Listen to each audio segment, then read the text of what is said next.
একটা প্রশ্ন, নবীকে আল্লাহকে কি সালাম দিয়েছিলেন নাকি দেন না?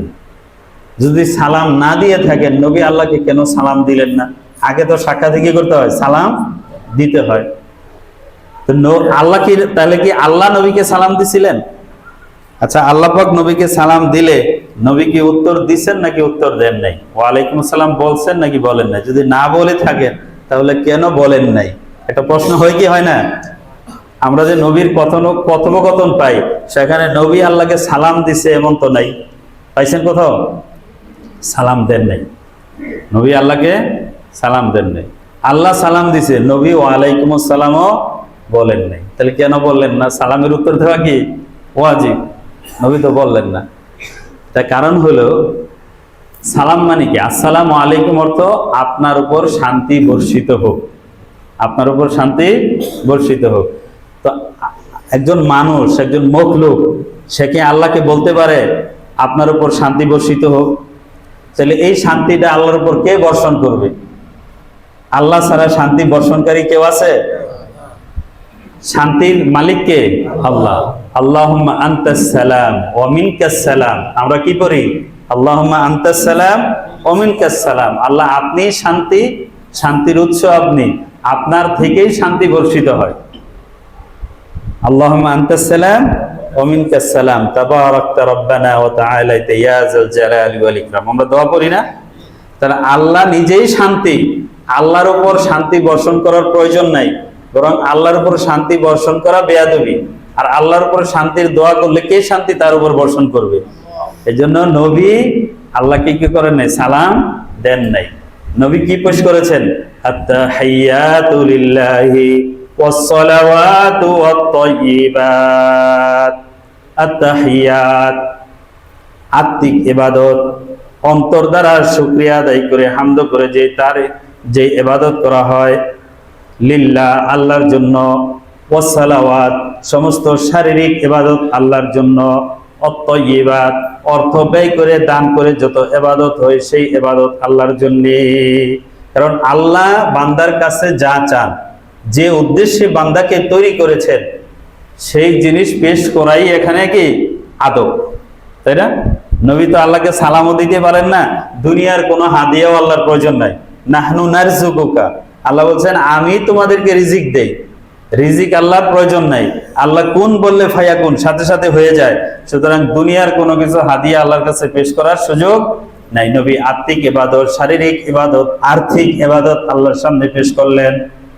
এবার আল্লাহর পক্ষ থেকে নবীকে সালাম প্রদান করা হলো, আসসালামু আলাইকা আইয়ুহান নাবিয়্যু ওয়া রাহমাতুল্লাহি ওয়া বারাকাতুহু।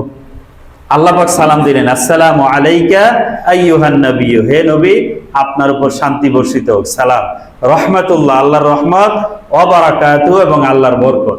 নবীও তিন জিনিস দিবেন, আল্লাহ উত্তরে তিন জিনিস দিলেন, সালাম দিলেন, কিন্তু নবী করিম সাল্লাল্লাহু আলাইহি ওয়াসাল্লাম কিন্তু ওয়ালাইকুমুস সালাম বলেন নাই। বলছে কেন বলেন নাই? ওয়ালাইকুম সালাম অর্থ কি? আপনার উপরেও শান্তি বর্ষিত হোক। এই ঘুরাফিরা তো আবার এই সালাম রিটার্ন করাই হয়, শান্তি রিটার্ন করা। আল্লাহর উপর তো শান্তি রিটার্ন করার সুযোগ নাই। সেজন্য নবী করিম সাল্লাল্লাহু আলাইহি ওয়াসাল্লাম সেটা শুধু নিজে গ্রহণ করেছেন, রিটার্ন আল্লাহর দিকে আর সালাম ফিরিয়ে দেন নাই। কি বলছেন? আসসালামু আলাইনা ওয়া আলা ইবাদিল্লাহিস সালিহিন। আল্লাহ কিন্তু নবীকে একা মেনশন করে দিয়েছেন, আসসালামু আলাইকা আপনার উপর, আসসালামু আলাইকুম আপনাদের সবার উপর বলেন নাই। নবী বলতে পারতেন আসসালামু আলাইয়া, আল্লাহ আপনার সমস্ত রহমত বরকত শান্তি আমি নিজে নিলাম। এটা না বলে নবী করিম সাল্লাল্লাহু আলাইহি ওয়াসাল্লাম, দেখেন শ্রেষ্ঠ নবী তিনি কেন, উম্মতের কান্ডারি তিনি কেন, এরকম একটা নিবিড় মুহূর্তে যেও কিন্তু উম্মতকে বলে নেই।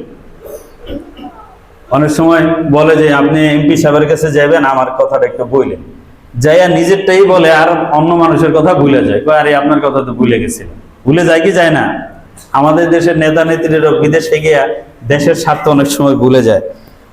কিন্তু নবী আল্লাহর কাছে যেও, আল্লাহর এই তাজাল্লির মধ্যে থেকেও উম্মতের কথা ভুলেন না। তিনি চিন্তা করছেন এটা আমি না নিয়ে আমিও নেই, এবং আমি শুধু না, আমার কিয়ামত পর্যন্ত সমস্ত উম্মতদেরকে এই শান্তির মধ্যে আমি শরীক করে নিব। সুবহানাল্লাহ। নবী বলেন আসসালামু আলাইনা ওয়া আলা ইবাদিল্লাহিস সালিহিন। আপনার শান্তি, রহমত, বরকত আমি গ্রহণ করলাম এবং কিয়ামত পর্যন্ত সমস্ত নেক বান্দাদেরকেও এখানে আমি শামিল করে নিলাম। সুবহানাল্লাহ। যদি এইভাবে না বলতেন তাহলে আমরা কিন্তু আল্লাহর সেই শান্তির মধ্যে অন্তর্ভুক্ত হতে পারতাম না। কত বড় নবী, কত উম্মতের কান্ডারি নবী আমরা পেয়েছি। এই অবস্থা দেখে ফেরেশতারা তাসবিহ পড়লেন, কালিমে শাহাদা, আশহাদু আল্লা ইলাহা ইল্লাল্লাহু ওয়া আশহাদু আন্না মুহাম্মাদান আবদুহু ওয়া রাসূলুহু, যেটা আমরা আত্তাহিয়াত নামাজের মধ্যে পড়ি।